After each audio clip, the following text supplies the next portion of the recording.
gente falou do Agente Cooper, Twin Peaks, temos que falar aqui do David Lynch. É obrigatório aprofundar um pouco mais. Surrealismo, meditação e gnose em David Lynch. Já que falamos em gnosticismo, aqui em gnose, vê o gnosticismo em David Lynch. Tá? Temos que falar sobre ele. A questão aqui é que o David Lynch, vocês sabem, ele era adepto da meditação transcendental, de um guru indiano. Ele era adepto, né? Era um guru indiano. Qual era o nome dele, desse guru indiano? Esqueci o nome dele. Yoshi. Puta, sei lá. Esqueci. Eu não sei, meu. Eu não sei. Tentando lembrar aqui o nome desse guru. É a David Lynch Foundation, que existe lá em Los Angeles, tal, onde ele dá cursos, tal, de meditação transcendental. Eu só sei que o David Lynch, desde o início, Eraserhead, a gente já falou isso no domingo passado, foi o seu primeiro filme, de 1977, desde o set de filmagens desse filme, ele descobriu a meditação transcendental. Tá? David Lynch é considerado o cara que resgatou o surrealismo no cinema norte-americano.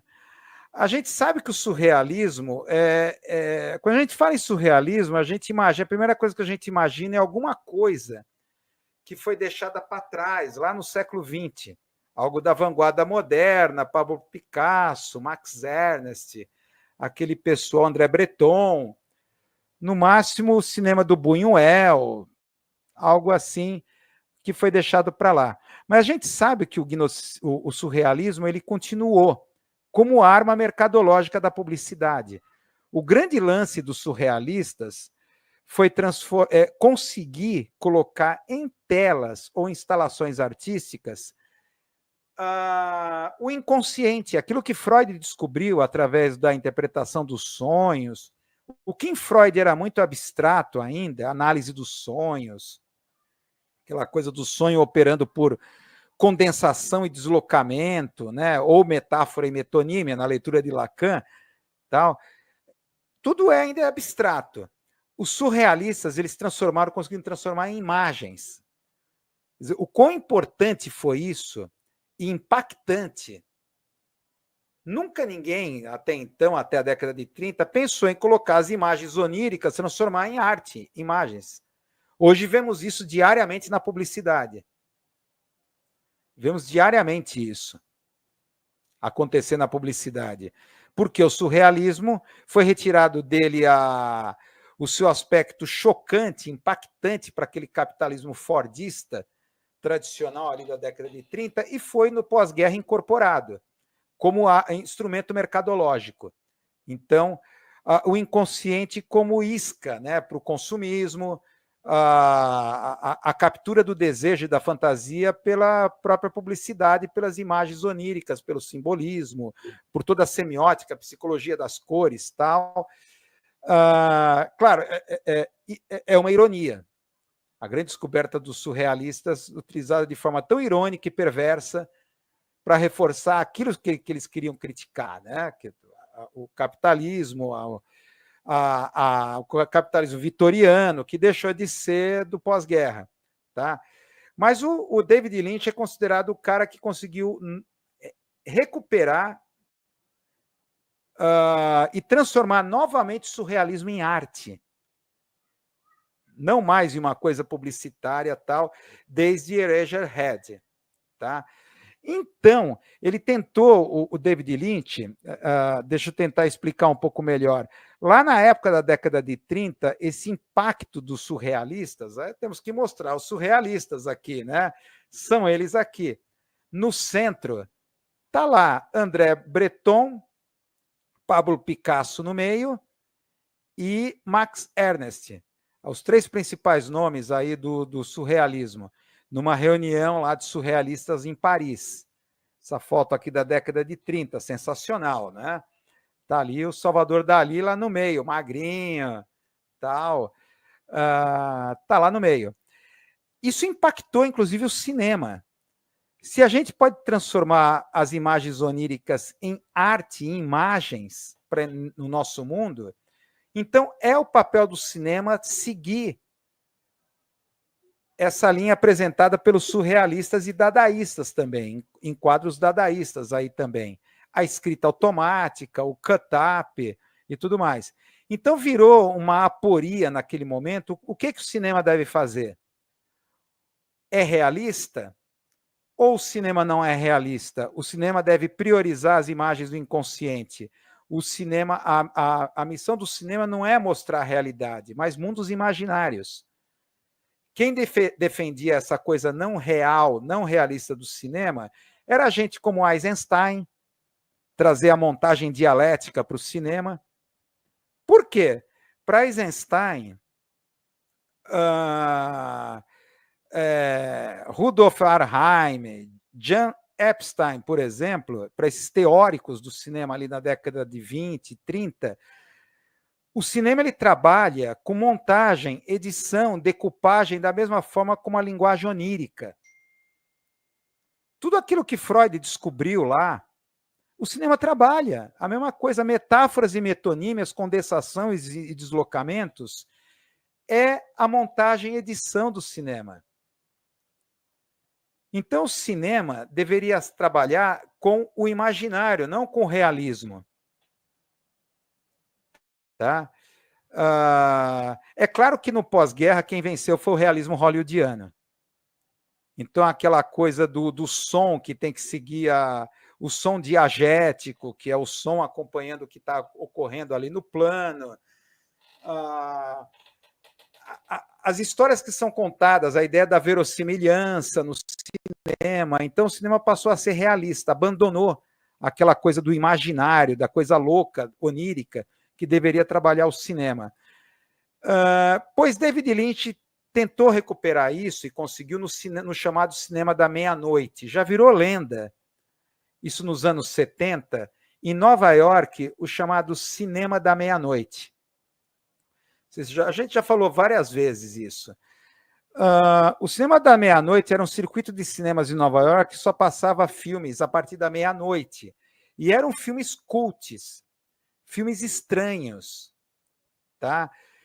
Bem numa década que muitos consideram uma década de cinema, de produção de cinemas de filmes esquisos nos Estados Unidos. Um Estranho no Ninho, Taxi Driver.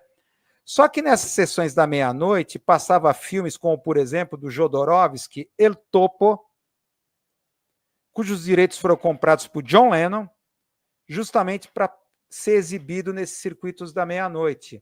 Filmes como Rocky Horror Picture Show, tá? E Eraserhead, do David Lynch, o filme de estreia dele, né? Eraserhead está aqui, o Eraserhead, né? Cabeça de borracha. Eu não vou dar spoiler, né? Por que se chama Cabeça de Borracha? Tem a ver com o final do filme, né? Eraserhead. David Lynch, ele fez esse filme, um filme independente e tal, com essa firme convicção que eu vou retornar à convicção do cinema surrealista, de que o cinema ele trabalha tecnicamente, eu estou falando em termos de dispositivo cinematográfico, ele se assemelha muito à linguagem onírica dos sonhos. Então, eu vou filmar os sonhos. Esses estranhos mundos não é só filmar o sonho. Deixa eu explicar melhor. Não é colocar simplesmente a imagem dos sonhos, efeitos especiais, tudo muito louco. Mas sim, esses lugares estranhos que Eraserhead inaugurou, para onde Lynch começou a viajar. Onde são esses lugares estranhos? Essa zona de atrito entre a alma e a realidade. Como Freud tanto descobriu através do psiquismo. O psiquismo é essa zona cinzenta entre a alma e a realidade. Claro que o Freud não podia usar esses termos alma, espírito, então ele usou psiquismo, a psique. Tá? Mas é claro, Freud explicou muito bem, a gente vive uma relação de fricção, de atrito com a realidade. Então, por exemplo, fase oral, anal, genital e fálica, a relação que a gente tem com os nossos próprios excrementos, com o leite materno, ou a nossa relação com as zonas erógenas e com o outro, passa a ser mediado por fantasias. Nós não vemos o leite materno como ele é, mas sim como uma grande mãe nutriz. Como o Woody Allen mostrou muito bem, tudo que você queria saber sobre sexo e não tinha coragem de perguntar, aquele seio gigantesco que o persegue, o Woody Allen. Tá? E a relação com os excrementos, as fantasias anais. Tá? E assim, não vou entrar em detalhes aqui, né, porque não vai dar tempo, mas a nossa relação com o mundo é mediada pelo psiquismo. É uma relação imaginária. Nós não vemos o mundo como ele é, mas a partir da imaginação, da fantasia do inconsciente. Tá? E Eraserhead foi a abertura, foi o início de tudo. É a verdadeira carta de intenções do David Lynch, do que ele queria fazer no cinema. Tá? Esse filme foi um fracasso de bilheteria, não poderia ser diferente. Né? Foi um fracasso. A crítica especializada simplesmente ignorou, ninguém fez nenhuma análise ou review sobre o filme. Só que um distribuidor chamado Ben Beresholtz, ele descobriu, olha, o seu lugar certo, o circuito certo para passar seus filmes, os cinemas da meia-noite. Esse filme foi um sucesso nesse circuito. Criou uma base de fãs tão leais que Eraserhead é considerado o filme mais famoso dos filmes, de todos os filmes cults. Tá? Pela lenda que acabou criando ali nos anos 70, entre os cinemas, os filmes da meia-noite, ao lado do Rock Horror Picture Show. Tá? Não são os nossos olhos que enxergam o mundo, é o nosso psiquismo que enxerga o mundo. Da mesma forma, David Lynch pensou, não é eu, diretor de cinema, que estou olhando a realidade, é o dispositivo cinematográfico. É a câmera, edição, montagem. A própria montagem do filme é a lógica dos sonhos. Tá? Então, esses lugares estranhos que ele vai descobrir, vai tentar descobrir esses lugares estranhos, claro que vai aqui Blue Velvet, 1987, Veludo Azul, eu acho que é o momento, depois da experiência mal-sucedida de Dunas, né, partiu para a ficção científica, mas aqui ele está no terreno dele. Vocês devem lembrar a abertura do filme, que tudo começa por uma orelha que foi encontrada num gramado, numa parque pública, numa praça pública, e a câmera mergulha na cavidade auricular. Para a gente sair do outro lado, num submundo de uma pequena cidade, cuja superfície, vocês devem lembrar da abertura, cercas cuidadosamente pintadas, flores muito bonitas, tudo em tons pastéis na frente da casa, tudo que esconde um submundo, né, comandado pelo drug dealer, que vocês estão vendo aí, o Frank, a Dennis Hopper, tá? E o Jeffrey, né, que é o protagonista, feito pelo Kyle MacLachlan, agora descobriu o sobrenome dele, o Kyle MacLachlan. Ele passa a ser uma espécie de detetive. Vocês devem lembrar que ele se apaixona aí pela Dorothy Valens, que é feita pela Isabella Rossellini, tá? E vai ser uma espécie de fio de Ariadne, de paixão e culpa, porque o filho dela da cantora de cabaré foi sequestrado pelo Frank, mas ao mesmo tempo ele se apaixona por ela. Então, uma coisa, um misto de paixão e culpa que vai ele mergulhar nesse submundo. Tá? Aí o personagem Jeffrey é o protodetetive, o grande personagem dos filmes de David Lynch.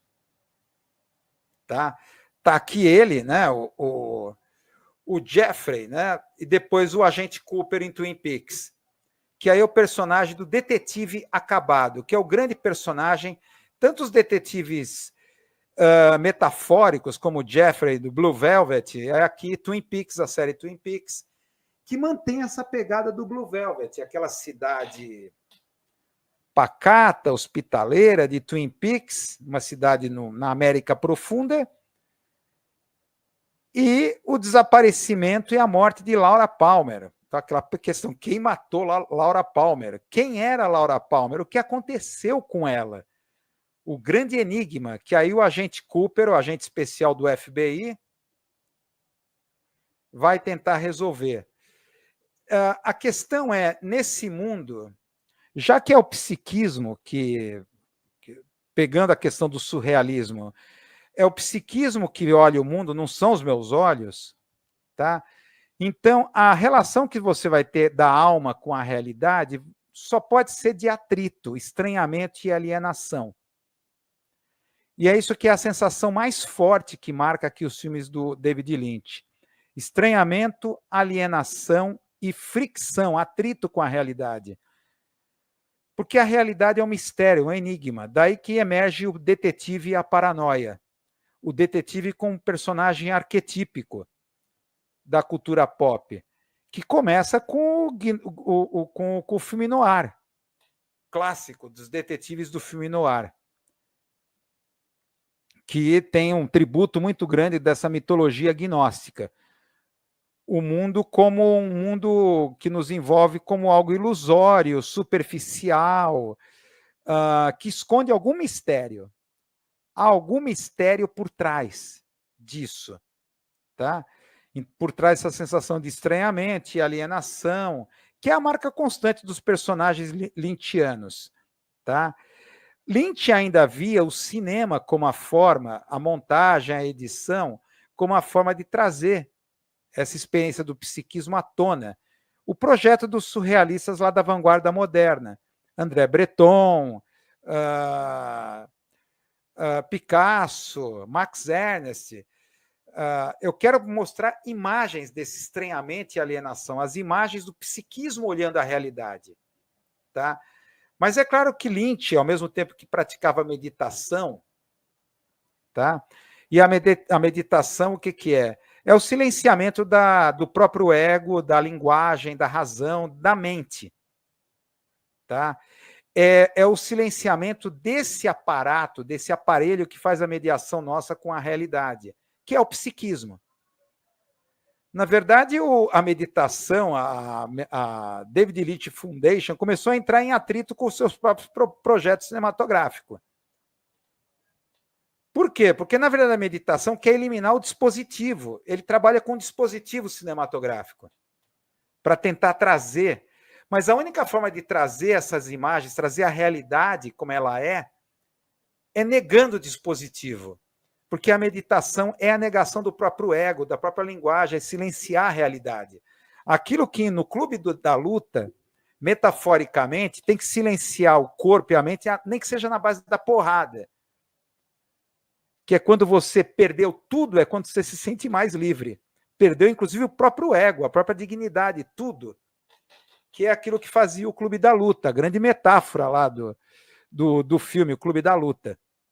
Tá? Aí o David Lynch começa a entrar num conflito, eu vejo dessa forma, entre o projeto da meditação e o projeto surrealista do cinema dele. O que eu vou fazer? Desconstruir o dispositivo cinematográfico que começa com Cidade dos Sonhos. Tá? Começa, aí vem o projeto, entra o David Lynch entra aqui o século XXI desconstruindo radicalmente o dispositivo cinematográfico. Tudo começa com Cidade dos Sonhos. Cidade dos Sonhos é um mergulho na lógica dos sonhos, justamente na cidade onde se fabrica sonhos. Tá? O Cidade dos Sonhos é um tudo é fosse, né? Emaranhado, de narrativa onírica, de como o sonho se mistura com a realidade numa cidade onde os sonhos são fabricados no cinema, no entretenimento e audiovisual. Esse foi o grande lance do Cidade dos Sonhos. Essa ironia que ele queria trabalhar. Tá? E no Império dos Sonhos é o fim. Aí a destruição total do dispositivo cinematográfico. tá? É um filme de sequências aleatórias, tá? Já falei aqui, vou dar spoiler de novo. É 3 horas e meia. Eu já falei, é filme para acabar com o namoro. Quer acabar com o namoro? Não tem desculpa?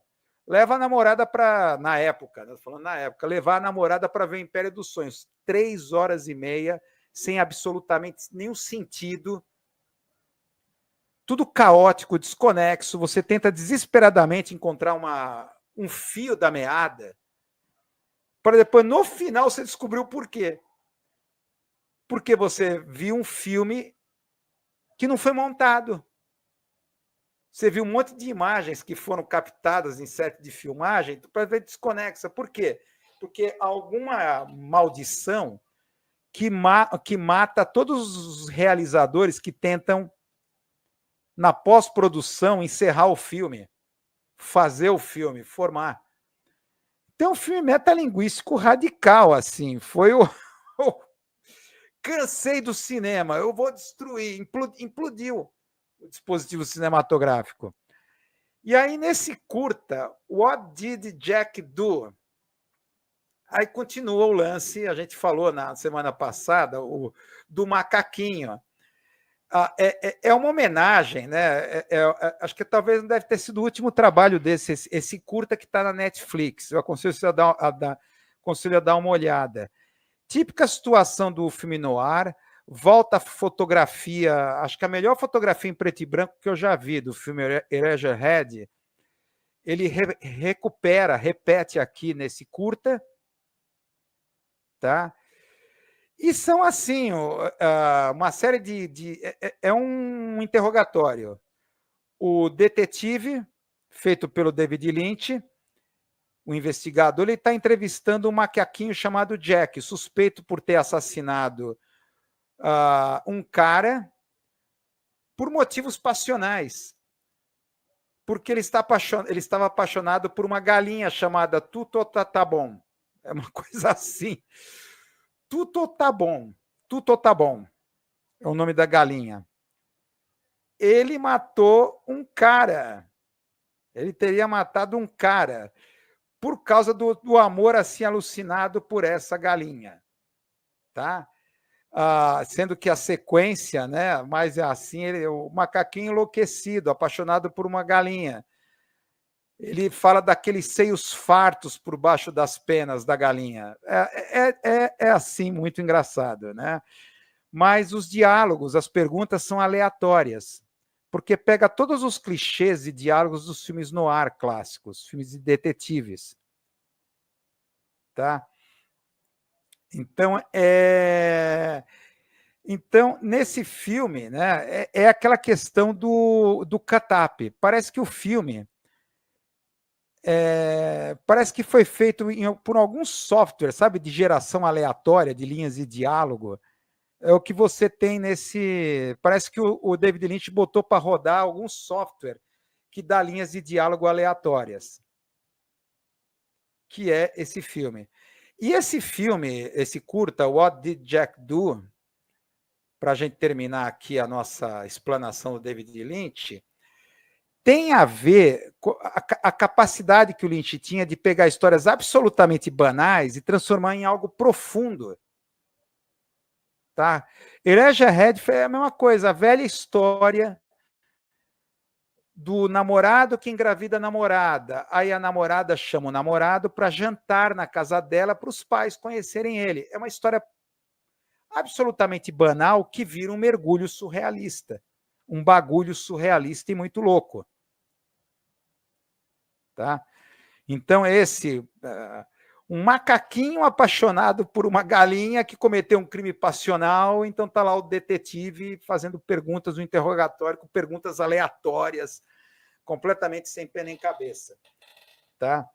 Então, recomendo. Esse curta está lá no Netflix. Ainda está no Netflix. É de 2016, esse curta. Né? 2006, o Império dos Sonhos foi o último longa.